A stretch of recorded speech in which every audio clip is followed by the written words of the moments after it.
Lundi Pâques, tout bandi, banda, merci, bonjour, bonsoir, joyeux Pâques.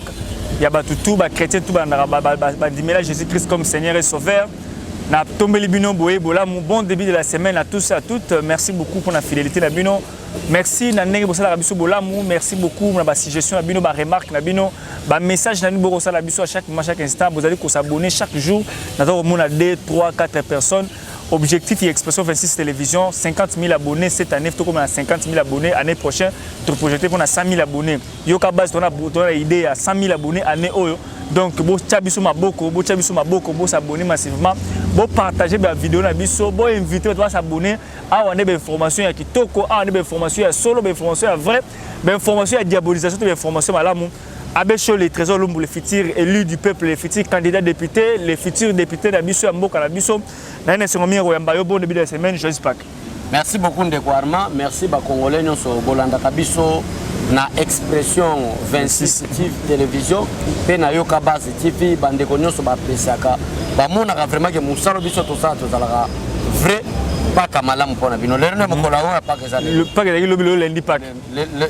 Dimanche Pâques est dimanche Pâques est tout fait célébration le lundi Pâques.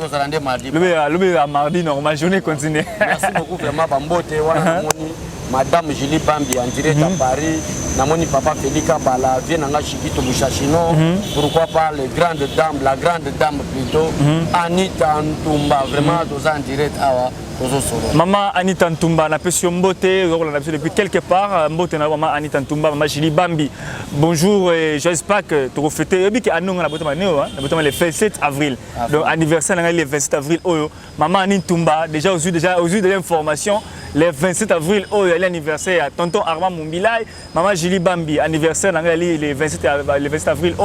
Donc tout diaspora mobimba obolinga tonton Armand et aussi là bien, moi appel, moi vidéo, moi cadeau, moi nini, aussi là un grand garçon, na vous allez vraiment recéper la mingi et aussi là tu te connais lengi et aussi là bien parce que elle est anniversaire nangai jour la botama et arabe une fois l'année. Abécholé boni sango ya mboka Congo. D'abord d'actualité d'abord ndengeni mboko yotambola ndengeni. Mboka est vraiment très rassuré par Fatih Béton. Problème tozaki nango ezaki problème insécurité. Je crois bandeko parce que la réalité comme ko leka mikolo yo.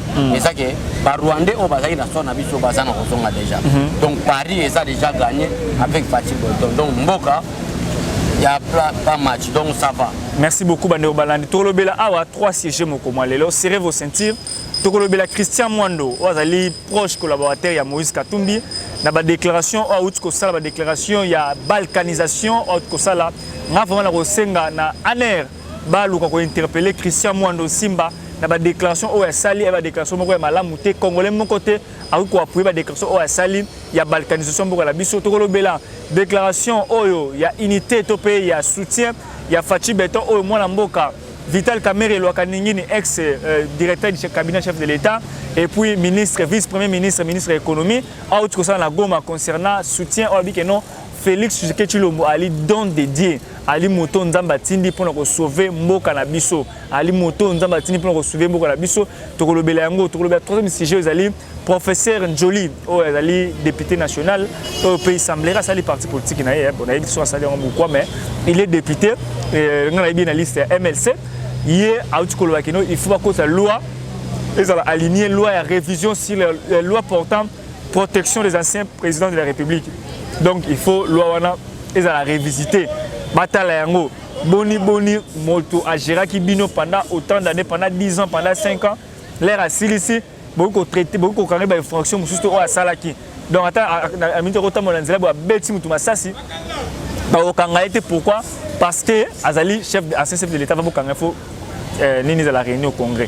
Tout le tous les 3 sujets avec mon amboka, Abécho, les trésors Lumbu, Moto le Bélarbakambo, chef de l'État, Moto défendre Rabakambo, Marambutali, Mboka Nabiso, tout développer na Makamotali Mboka Nabiso. Directement dans Abécho, les premiers sujets, il y a Vital Kamerhe Lwakaningini. Vital Kamerhe, après avoir été nommé premier vice-président, premier vice-ministre, ministre de l'économie, à Kindaki, na Goma pour s'enrôler, l'air a commis Kuna Monamboka. Directement à sa déclaration devant foule au bassin l'autre fois que avant ce que l'élection 2023 Yakayomoko Topeso Maboko Yakayomoko aux leaders Yakayomoko N'y a que le Bakibalo qui a Vital Kamerhe à la candidat président. Vital Kamerhe a signé charte à l'Union sacrée pour le chef de l'État qui a conseillé une déclaration pour le Bakeno. Chef de l'État Fachi Beton à la ligne don dédié. Félix Tshisekedi Tshilombo à la ligne envoyé des dieux au Nzamba Tindi pour nous sauver Mboka Nabiso. Réaction de Kozalani, analyse de Kozalani par rapport à la déclaration de Vital Kamerhe. Merci beaucoup Ndeko Arma. Ozomona que na Congo les autres que ça parmi bateau ba koyeba Félix Tshisekedi bien Vital Kamerhe ça parmi bango. Parce que na début Vital Kamerhe inga sala mo berere mo bo. À cause de berere, il ne faut pas tout répéter makambo. Aza vient na biso, aza mo conseiller na kata gouvernement na biso, ma BO ya sala dans le passé, ça mala muté pour répéter à moi chaque fois. Mais il y a moi ozoma na changer la bango berere wa. Lelo à cause de berere sala na ba plan mususu bango bazali nango Vital Kamerhe comprena réellement que tozalaki na kata ya erreur parce que Félix Tshisekedi aza mutu onde nzambe asala nini aponi. Yango na tomo na raison pour laquelle Kamerhe tango ki oza carte d'électeur nae na mwasi nae que je respecte et je salue a komi kuna mama Mida Chati Kamerhe a komi kuna a comprendre que malgré berere na biso malgré mabeto za ko sala nzamba abateli ka muto biso tolingaki tonuiri non et ça une autre façon ya kolobela ya langa cha Kamerhe pona lobete mabe biso tolinga to sala esimbite tala le nonza basa nini à protéger tout ça na Fachi Beton bitumba yango ezosila mais si ayo koloba ki aza don ya nzambe de konanga Arma c'est vrai Kamerhe comprena que par rapport à bakunyo so balinga ki babeta bakutana na Beton aza vraiment ya nzambe asolo ndake ko confirmer yango après libération pe nomination na ake confirmer na bandeko oyo osomona me bandeko baza ko ebiseke yaka moko postuler bazindingi Kamerhe te pour muto alingi Kamerhe osomona ke ezala ngo l'histoire ne change pas l'histoire pour muto alingi Kamerhe ako ebiseke yaka moko to commission leader pour Kamerhe comme leader te Kamerhe azana makambo ba erreur na maboko na ye osona ndeko na alors mieux faut kolanda Josué o azomema biso na terre promise tango zolanda Josué qui est Félix Antoine Tshisekedi Tshilombo kwa kosa biso na terre promise yo pe kozala laver nde yango na Kamerhe komi wana ndeko na Arma apesi sango apesi bango mbota lubike bandeko na batoto ya Kivu oyeba malamu ke Félix Tshisekedi c'était don du ciel oui Félix Tshisekedi c'était don du ciel ba complot Kabila sala ba complot Mwanga Chucha zalaki nango ba complot ba Museveni banani bazaki nango contre Fati ba moni vraiment que Félix Tshisekedi ya solo asa vraiment Beton nde Kamerhe qui ko confirmer yango pona ko lobete il est le don du ciel. Il est le don du ciel. Est-ce qu'il y a sur la technique politique il y a les corbeaux les renards au niveau le bakeno tikana na lempa tikana sepelisa tikana pesa et moi goût moi nini pour chef d'état yo ka moi elengi pour que na banene ko botula lelo na maboko na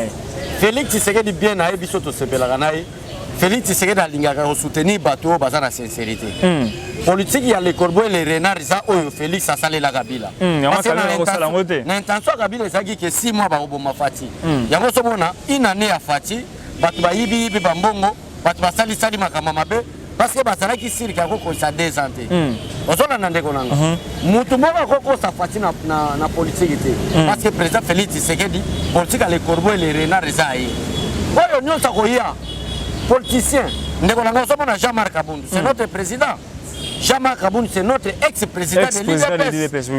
L'homme fort de l'IDPS à l'époque était Kabound. Kabound a donné confiance au PCI na Combo 500 gigas, le président du parti Boye aye na politique à Mabé, lelo Kabound a souka wapi. Basale la président Félix Tshisekedi politique ya le Congo les renards au souka Mabé, ba flataka pe Tshisekedi te. Yo devant Félix Tshisekedi zalaka sincère, zalaka vrai. Lobaka makabu ya bien pona baka mamboka parce que Félix Tshisekedi a kotiko teka mboka ote Félix Tshisekedi a kotiko sala mabe pona ba congolais te yo zalaka vrai koko selo ko moko te zalaka vrai Félix Tshisekedi a kolinga yo ki oya na politique flatterie oya na politique les corbeaux les renards et ko lekate.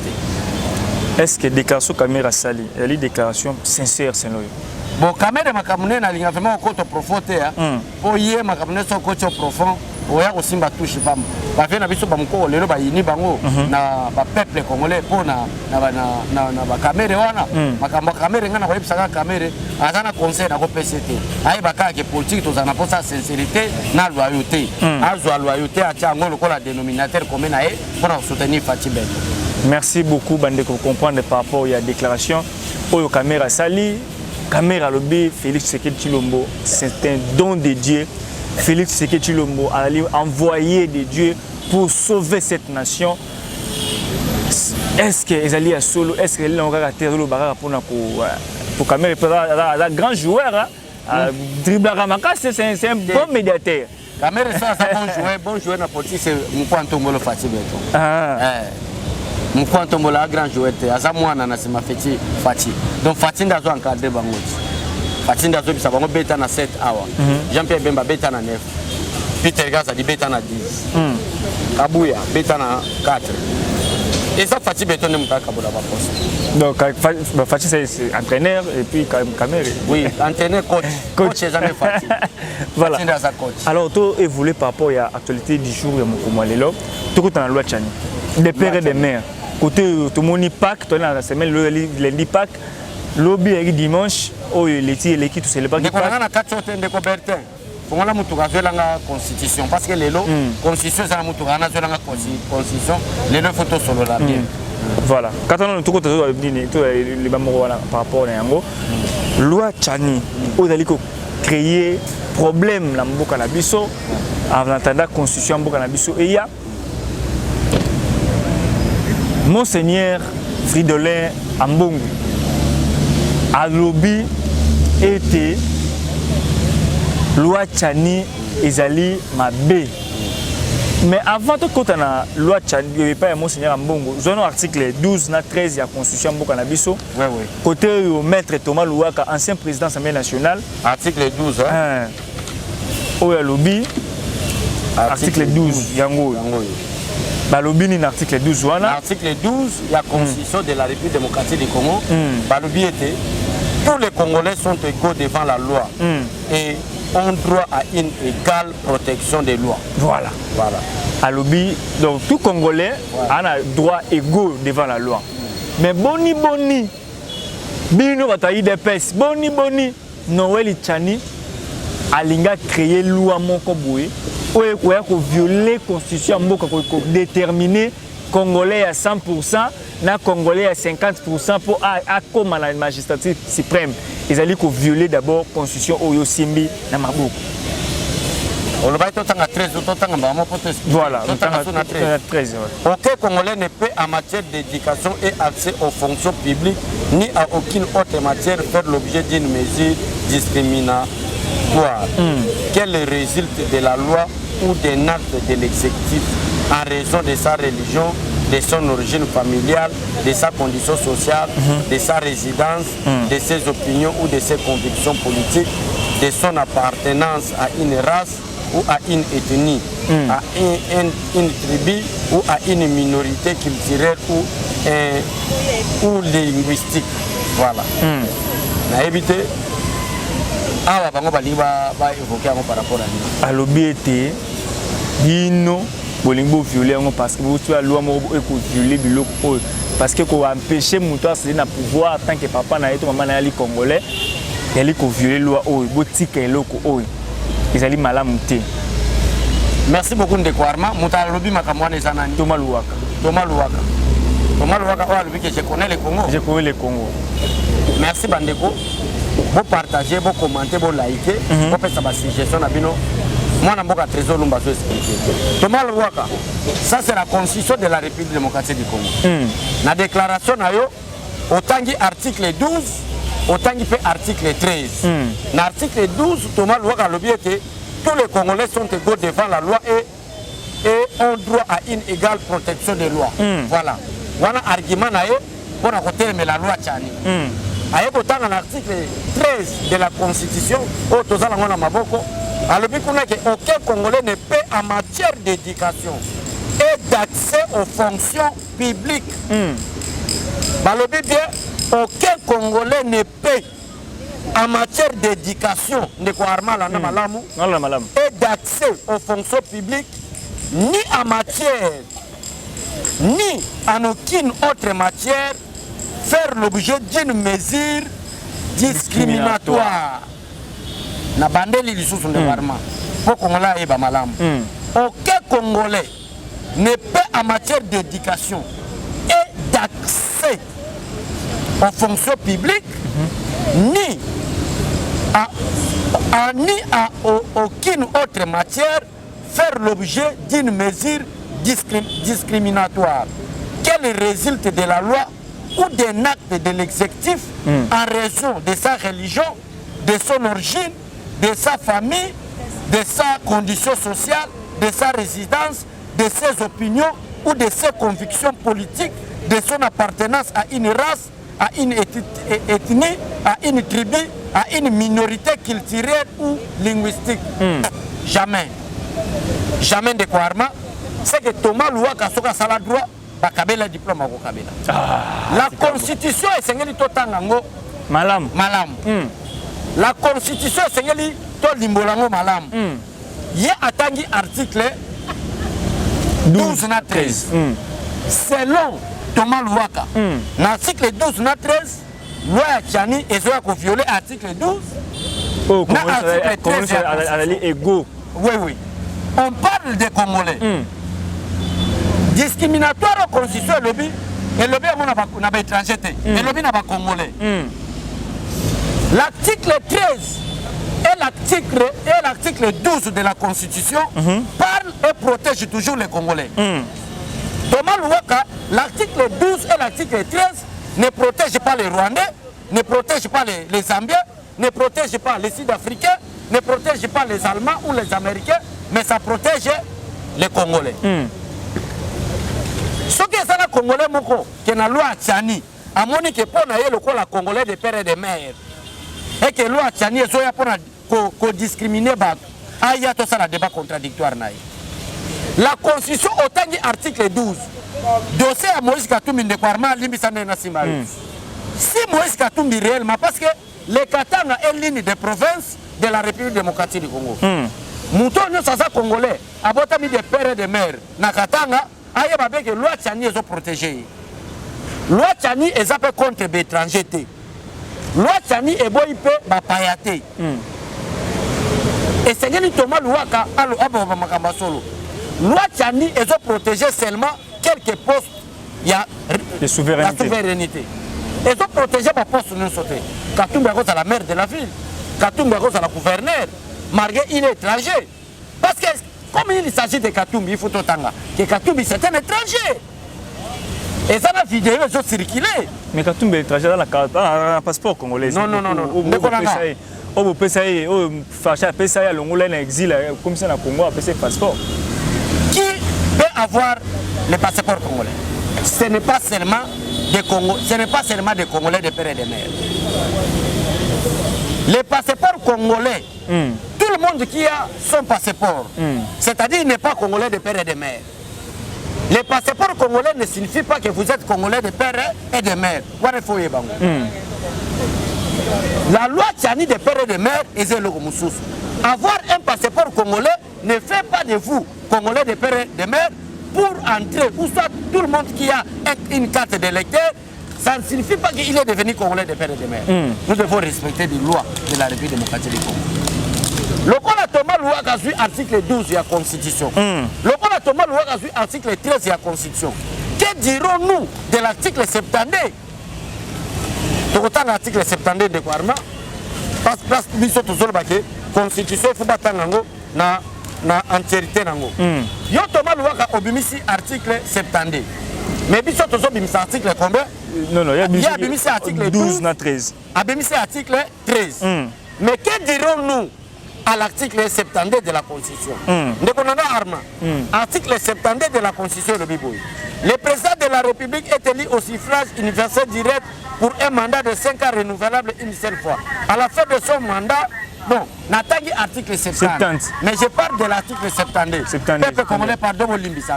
L'article 72 dispose ceci. Nul ne peut être candidat à l'élection président de la République s'il ne remplit les conditions ci-après. La loi Tchani et il y a des conditions pour accès à la poste à souveraineté. Et il y a des payaté. Et il y a des Zambiens, soit des Italiens, des Grecs. Mais il y a des conditions pour accès à quelques postes à souveraineté. Ça, c'est la loi Tchani. Dans l'article 72 de Thomas Louaka, il ne peut être candidat à l'élection du président de la République s'il ne remplit les conditions ci-après.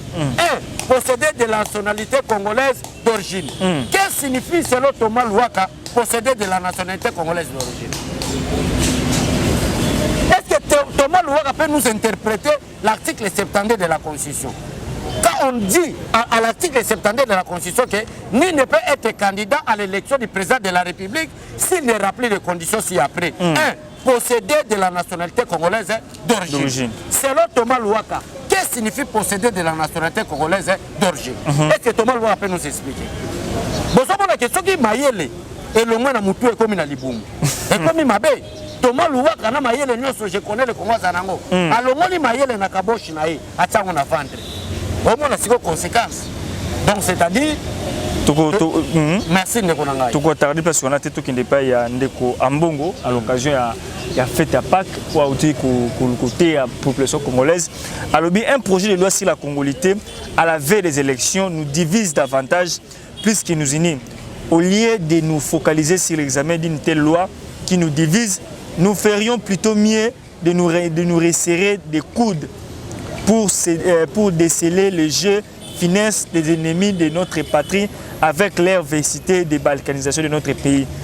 À l'objet était en lieu place, il y a qu'à réfléchir sur la congolité, il faut défendre les lois de Tchani, il faut soutenir Yango, comme ça, il faut aligner Yango. En lieu place, il faut réfléchir sur Yango, il faut réfléchir plutôt comment causer la unis, comment sangana. Côté les esprit il y a ma médiocrité, il y a balkanisation, il y a mboka la biso parce que loi on a pour na ko diviser biso et les lois pour na ko kabola biso plus loin les sources qui n'est pas il y a ndeko cholé o ya lobby la loi na ya lobby na texte na ya lobby que non la loi Tchani est dangereuse, il menace la paix sociale. Défendre ce genre de projet de loi en ce moment serait irresponsable. Trésor Lumbu, pour défendre la loi Tchani, elle est irresponsable. Enfin, il est contestable sur le plan juridique. Non. C'est contestable sur le plan religieux peut-être, selon Bango, et non sur le plan juridique. Parce que sur le plan juridique, le soubassement de la justice, c'est la constitution de la République démocratique du Congo. Tout ça, qui dit le noté, tout ça qui blablate, tout ça, tout ça, tanga, Fridolin, on a donation sur le peuple. Loi Tchani est déjà dans la constitution de la République démocratique du Congo. Mais cette loi Tchani, qui est déjà dans la constitution de la République démocratique du Congo, à son article 72, a été violée dans Katiaba pour parler à San City. Pour qu'on puisse accès na Rwandais au Bayaki na Zela RCD, na Rwandais Bayaki na Zela AFDEL, bazo ba pose sa responsabilité pour un jour balkaniser la République démocratique du Congo. Aujourd'hui, on parle de la balkanisation. Aujourd'hui, nani Donassé Cholé, au lieu de s'occuper na Makamaba na Nzambe, Nzamba lobi na makomi na yo pe me brebi. Liesa te ya banananga. Bongo la mitema bandumbo bazana kapela na bakimbuta na ba matonge na Kinshasa mobimba. Bongo la mitema na bango sunga bango pote bakota bokonza likolo. Ambongo na Donassé Chola bi non.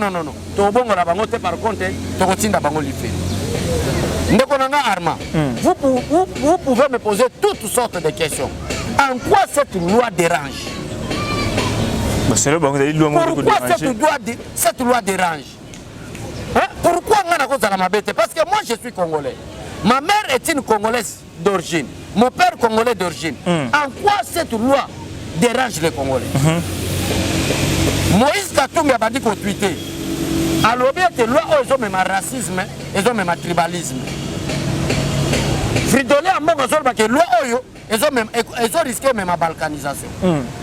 Mais or, Moutou Oyo, il y a Moïse Katumbi. Alors bien que jour va proclamer la loi wana. Jour wana Katanga comme la République katangaise.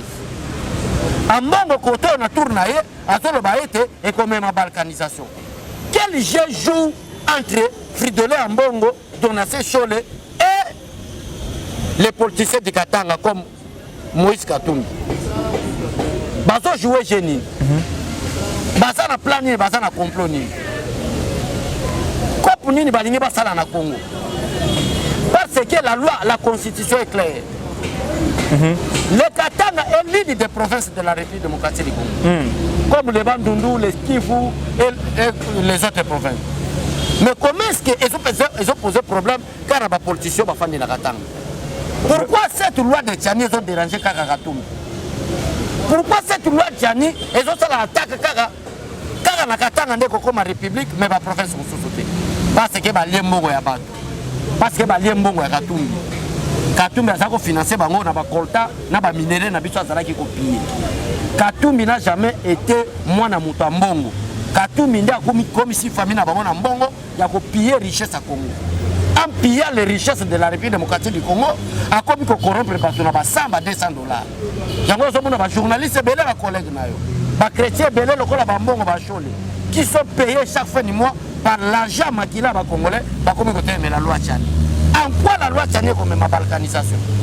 En quoi la loi Tchani est comme ma tribalisme? En quoi la loi Tchani est comme ma division? Nanine. Parce que les Katanga c'est toujours le Congo. Parce que les Bandundu c'est toujours le Congo. Les Kassai c'est toujours le Congo. Ndekolanga arma, vous êtes d'accord avec que Bissonio Sotolinga Toboya loi, ce qui est privilégié kaka ethnie moko ou soit tribu moko. Loi Tchani ils ont privilégié tribu moko té. Ils ont privilégié ethnie moko té. Ils ont privilégié tous les Congolais de père et de mère. En quoi cette loi ils ont même ma division, ils ont même ma balkanisation. Ils ont le coutant de Konanga. Bangonde bateki mboka. Ndenge président na biso l'Assemblée nationale, Mbosa Lobaki, ceux qui vont polier nationalité congolaise et talibino. Et talibino. Et taliban. Merci beaucoup Bertin Assimi à caméra, tu m'as posé Mouké, toujours juste après. Voilà madame, messieurs, après pause, na biso toujours sur le terrain, tout va développer na bino par rapport. Il y a troisième sujet na biso tolo belasiko. Les alliés sujet, il y a Likambo Etali déclaration, il y a Christian Mwando Ntimba. Christian Mwando Ntimba a lobby Likambo moko esali passe na mutema. Christian Mwando Ntimba, un homme très intelligent qui réfléchit pour les valeurs, un homme qui réfléchit pour l'avenir de ce pays. Un homme capable de changer ce pays. Christian Mwando Ntimba, Tata Nae, Mwando Ntimba, premier vice-président de l'Assemblée nationale à l'époque. À l'époque, Kabila a violé la constitution. Parmi le groupe G7, il a quitté le poste. Il a préféré que le major et major lié biloko. Il a tiré sous Pandakala pour s'affilier na rassemblement na Etienne Tshisekedi pour chasser Kabila na pouvoir. Kabila pas question. Vous savez des mandats dans coquille. Mandat il faut tous vivre alternance pacifique, civilisée. Tout l'unité maramou ya violation constitution. Constitution on a tout respecté en gros. Vous savez mandat on renouveler une fois. Au longwe ba longwe ba poste. Lelo moi na Mwando Ntimba o ali Christian ancien ministre ya plan a démissionné qui pour les compétences na ya ko la plan malonga te pour mboka la Congo a démissionné accueilli pour rejoindre camarade Moïse Katumbi est compétent aussi ou ça absolument rien à Katanga pendant 12 ans. C'est la rage. Et ça étranger parce que Katumbi ça combattre. Ce n'est pas président Félix Tshisekedi qui a des problèmes avec Katumbi. Katumbi a des problèmes très sérieux avec la constitution de la République démocratique du Congo à son article 70. Tika qui va polier la nationalité congolaise au moment où Kabila était président de la République. Fatih est là, Makamounio se concerne dans l'ordre. Félix Tshisekedi a un problème avec Katumbi. IDPS peut avoir un problème avec parti Katumbi. Katumbi a des problèmes sérieux avec la constitution de la République démocratique du Congo. Et ça, les noms Vital Kamerhe la double nationalité. C'est exemple. Mais côté capacité intellectuelle, la façon de raisonner à Kamerhe, c'est une différence.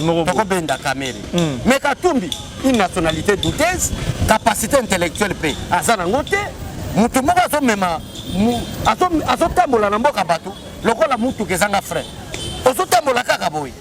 donc c'est-à-dire que oyo Mwando Ntimba so sala ça menace inutile. D'ailleurs c'est ça en phase à moi ça fond ya Mwando Ntimba oyo qui région de Moïse Katumbi qui a fait absolument rien à Katanga pendant 12 ans là gouverneur même qui nani il s'appelle comment kabiliste na bossé kombo na le nom m'échappe encore. On voit que Katumbi nous a tous roulé. Oya munani na bosse comme on a kabiliste le nom m'échappe à moi teint clair boy na bosse comme on a ministre ya Savana il habitat si je me trompe pas na bosani kombo na ye aloba Katumbi nous a tous roulé. Katumbi c'est un étranger, Katumbi c'est un italien. C'est pas moi qui le confie, c'est pas moi qui le ndeko nanga tout que la déclaration bango balobi ke loi Tchani ils ont même ma discrimination ndeko nanga bon biso tolo baboyi na moment Kabila za président de la République abengana ka Katumbi na mboka oyo Katumbi za otambola ba professeur na passeport.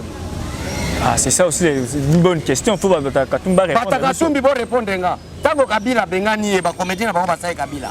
Ba Zambie, ba kota za kotambola. France, États-Unis. Aza kotambola na passeport nini. Osomona ke kozala na passeport congolais, elingi koloba te kozala de père de mère.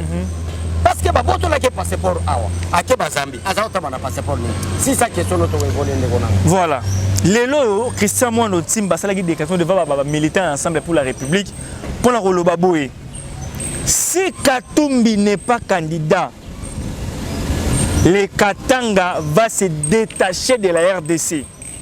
Bande Kubo, déclaration, on est allé monter ma part, comme on a un intellectuel, qu'on tient ma canisne, surtout dans pas un motomoko. Donc, quitte de personnalité. Et Roloba Kenon, celui Katumbi, à la candidat président. Katanga et qu'on s'est détaché. Et c'est confirmé que Katumbi ne sera jamais candidat président de la République. Tant que Kabila était là, il n'était pas candidat. Au moment où on a ailleurs, c'est confirmé. Si vous avez besoin de détacher Katanga, faites-le maintenant. Si on a pas ça au détacher Katanga, ça n'a pas mon abandon. Parce que Mataba Katumbi ne sera pas candidat, parce qu'il est loin d'être congolais. Il n'est ni congolais, même Bamaka ou Katumbi Bazaba congolais. Même Bana Katumbi Bazaba Tana Makila ba congolais. Même moi c'est Katumbi, Azata congolais. Matumbi Azata demi Dakar Katumbi, Ata demi Dakar Azati. Même ba concubine, bama tala degré Katumbi a monté mabe. Bama kango nyonso Katumbi azwa, Katumbi atika na kozata likango congolais. Tala degré. Même Bana Katumbi Bazaba congolais. Moi c'est Katumbi Azata congolais. Donc Mwando Simba Katanga kozala détaché sur Katumbi est candidat. Je vous assure, monsieur, Katumbi ne sera jamais candidat. Mboka papa Etienne Tshisekedi, Mboka yaba Kilpavita, Mboka yaba Antoine Kizenga, Mboka yaba Cardinal Mosengo, Mboka yaba Kilpavita, Mboka de opesa mutu mboka za tono vide à dirigeant. Jamais ekotiko lekate roi, ekotiko lekate. Tant que Tshisekedi a su pouvoir oyo. Omona ndekonanga, tozaki na ba réserve pour attaquer bato à l'époque. Le quoi to bandi ko poussa na bango balingi busoba biso siko to ko bimisa ba missile non conventionnel o to ko banda ko frapper bango ngai na signé bitumbara bino ba missile non conventionnel ko bima Katumbi je parle et j'insiste nzambe likola somona Katumbi ne sera jamais candidat. Ceux qui vont détacher Katanga vont détacher. Il ne sera pas de candidat. Non seulement parce que Azali étranger, mais parce que ça peut tourner vide. C'est ça, c'est clair. Le Congo restera indivisible jusqu'à l'arrivée de Jésus-Christ. Le Congo attend un pas boy. Et il ne jamais au Kenya, pas païen. Jamais. Jamais Moko Kabunaka. Moi, je suis a déclaré que tu es république de Katanga. Oui, ça, c'est nous qui sommes Asuka. Asuka. Kama muto nani. Soki mwana ntimba o. Yoga force au Katamboka o. Tala batu musuba ko kanga yawa. Après quand non, on senga papa nani na papa nani oye aner. Il s'appelle comment? Le vieux na linga mingi pour musa osa kitoko. Vieux nani Hervé Mbelou. Papa Hervé Mbelou. Musala no ya musala yango kanga papa kanga e tala mondo singa kanga mwana ntimba papa Hervé Mbelou kanga no mwana ntimba oyo bo interpeller mwana ntimba akosa déclaration oyo yali haute trahison ya ko déclarer que notre détaché Katanga yo ko détacher Katanga comme pays République Katanga comme République Katanga papa Hervé Mbelou ya aner to bona na no mwana ntimba bo kanga mwana ntimba faut kota makala c'est ya haute trahison. C'est la plein de balkanisation. Balkanisation. Bango. Bango esprit à même Nicolas Robert, esprit qui m'ont chuchu. On a esprit qui m'ont chuchu. Ma projet m'a bé contre Mboka, ma projet m'a bé contre Moutou. On va esprit qui m'ont chuchu. Un soir bien Nicolas est que non. Yo esprit m'ont chuchu. Ça esprit on va projet m'a bé contre Moutou. Donc esprit qui m'ont chuchu. Faut kangaye. Papa Hervé Mbelou bo kanga mondo chimba soki mondo simba faut kangaye akokanga mandeko nanga parce que vidéo moko eseli vidéo mo seli dia eseli a base na réseaux sociaux comme la muto ba que non biso soki Moïse Katumbi donc Mais pour diriger Mboka, ensemble la République. Donc, à part Moïse Katumbi, il n'y a pas notre homme intelligent qui dirige Mboka. Yo, mon outil, on a capable de candidat président de Mboka. On dit que Katumbi. Il y a un bon Katumbi à Pessaraba. Congolais, Congolais, Balandé, locaux. Bakosa biso, Ndekonanga Bertin. Bakosa biso, qui est la famille à Katumbi, Moutouazala qui Mobolande Katumbi. Or que, tala. Maman les Katumbi d'arabe. Maman les Tala. Tata Moussa d'arabe. Tu raisonnes, non?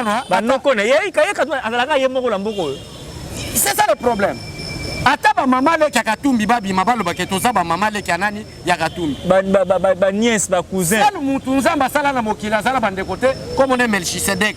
Il y a un homme qui est venu sur la terre de Konangarma, peut-être est-il lui aussi la Bible. Moutouaye, Abotama, Zalana, Tata, Tena, Mamate, Nabande Konae. Nabande côté et ça comme tout moka yana mokili comme on est Melchisedec même Jésus-Christ obiso tobe nzambe na biso abota mana mwasi mama na yaza mama Maria ataba lobi que Saint-Esprit nde muto ko tsekise miwana menanzela bo moto abota mana mama Maria même Abraham azaki na basi azaki na bana azaki na bandeko seul muto atikala ko sana bandeko te na Bible tanga Genèse comme on est Melchisedec Moïse Katumbi lingi expliquer biso ça Melchisedec bis ou soit ça Moïse Katumbi soka za Moïse Katumbi solo to mona bandeko na ye to mona ba famille na ye to mona ba mama leki na ye to mona ba tata bosi na banoko na ye famille mobimba ba kufela kate ata matanga o ata cousin za la kate famille nini oyo to zaka na deux familles spéciales na Congo famille ya Kabila na famille ya Katumbi Katumbi to yebi kaka ye na mwasi ne Karine Kabila to yebi kaka ye na lipasa na Jeannette na Zoé bazana na ba cousin te bazana na ba cousine te bazana na famille te ça c'est pratiquement impossible. Pourquoi Bolinga te imposer loi Tchanité? Loi Tchani et Kokota, Katumbi ne sera pas candidat, non seulement parce qu'il n'est pas il est l'étranger, mais aussi parce qu'il est tonovi. Katumbi est à tonovi, à Maïlete. Papa Hervé Mbelou, il faut interpeller dans le monde de Timba. Pour déclaration, il faut ma Bible, il faut tout bien. Déclaration, après un bataille de peste, pour ça, la missile non conventionnelle, oh, bataille de peste, oh, détacher Katanga. Oh, bibé comme que le bique Congo est au Kabonate.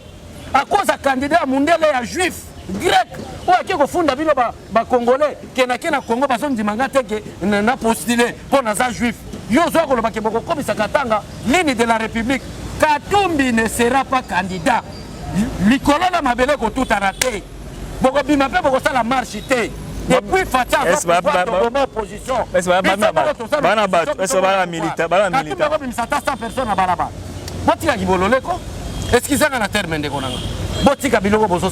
Merci beaucoup. Précision par rapport à Yango. Bientôt, tout le Balicambo, il y a révision à la loi sur la protection des anciens présidents de la République. C'est l'information aujourd'hui, il semblerait que le professeur Njoli Nde Alingui a initié la loi. Il y a révision, il y a loi sur portant et révision de la protection des anciens chefs de l'État. Ouais, ngana sepeli na maliro makambo kende na pe na lingi yonanga to chapo makambo na kende ba révision parce que tout ça c'est Kabila. Oui, donc Kabila ko sala boya tamponner mutu koto a yebi pe kazana statut moko protégeant les anciens présidents de la République. On ne peut pas arrêter. Mais on a il faut pas réviser. Moi je suis d'accord avec les profs là. Parce que na baliro ba kende ba komi ko so mo ba ta koloba à cause ya nini à cause il y a statut protégeant les anciens présidents de la République. Statut on a il faut démolir yango. Statut on a il faut panzango. Tu protéger les anciens présidents nabiso, mais tu protéger la criminalité. Si tu as été criminel mais aux exercer pouvoir de la président de la République pour tous la criminels au bon congolais au comme ça va congolais nzala tu modifier loi wana tu modifier statut wana pour kangame banda ko est-ce qu'il y a des débits à moto débit arrestation kabile bandi peut-être bandi musuba ya ko lobake bon lobaka ba ko kangaye nzambe même na Bible chaque chose à son temps il est maintenant le grand temps il y a qu'on réviser statut protégeant les anciens présidents de la République pour parvenir à arriver à temps au Kangabila.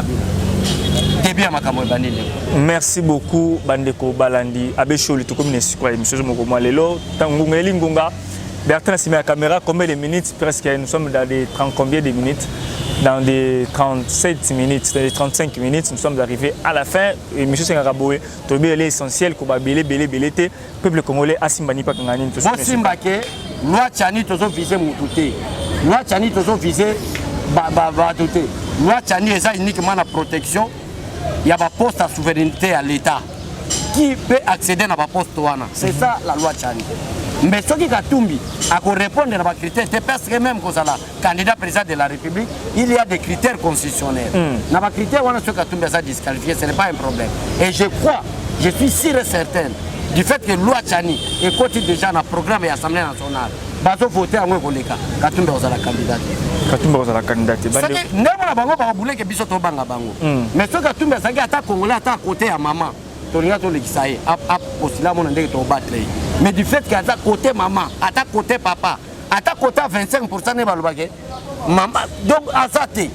Et ça ne loko moko te zo lié Katumbi na ba congolais. Ata moko te. Oh Peter nani ndeko Noël Channel lobi Yomoko, papa zambien, papa soki juif, soki italien, soki nani, moi si Yomoko, maman na yo zambien, moi si na yo étranger, bana bobo timbo da soki député na Zambie, sko Yomoko, nini za ko sanction na Congo na biso. Kala kiba mazembe to ndenge ni. Même liwa maman na ye. Zambie. Bakunde na Zambie. Bakunde na Zambie. Oh yo mona wana na katanga wana. Ezala ba fantaisie pour avoir poste. Maman n'a jamais été enterrée dans la Zambie. Merci beaucoup, Bande Obala. Ceux qui kukunda maman, peut-être tata maman n'a pas étrangère. Non, mais on a étranger, on a Mboura. Ceux qui n'ont Mobutu peut-être, bakunda nzota Mobutu na Maroc, bana Mobutu peut pas postuler na Maroc. Impossible. Je ne sais pas. Impossible. Discrimination positive existe. Voilà. Peuple congolais, discrimination positive existe. N'a pas traduit le romoko. Quand la loi au balobi boy, ce qu'on lingi au voté, la constitution lobi boy, ce qu'on lingi au voté, faut aller à 18 ans. Parce que moi à 17 ans qu'on voter, bah discriminer, bah l'ongoli la liste. Si on a 15 ans au voter, si on a 14 ans au voter, faut comme à 18 ans pour na au voter. Est-ce qu'il y a une discrimination? 16 ans, 15 ans, discrimination. Et ça discrimination positive. Pour compter que on a 18 ans, on a la maturité, moi au boy, pour na, au soit la choix. À 18 ans, comme adulte. Il y a une discrimination positive. Donc, plus loin, il faut la candidat président de la République. Il faut en a 30 ans. Si on a 28 ans, on a 27 ans. À mon avis, il y a une discrimination positive. Quand gérer bébé, il faut moins à 30 ans. Il y a une discrimination positive. Donc, si plus loin, avant de postuler, il faut en a $100 000. Si comme dans 20 000 dans la poche, moi postuler pour avoir 100 000 terres européennes à la caution et une discrimination. Est-ce que je suis en possibilité de gérer mon côté? Le roi a 100 000 $, moi postuler les athées. Donc il y a une discrimination, il y a étape par étape. Qu'on réduire, qu'on verrouille la place mon robot et dans la catégorie tout le monde faut ma place wana. J'aimerais qu'on la tombe la mouki on a chauffeur. Non. J'aimerais qu'on la tombe la mouki non on a médecin, comme journaliste. Non.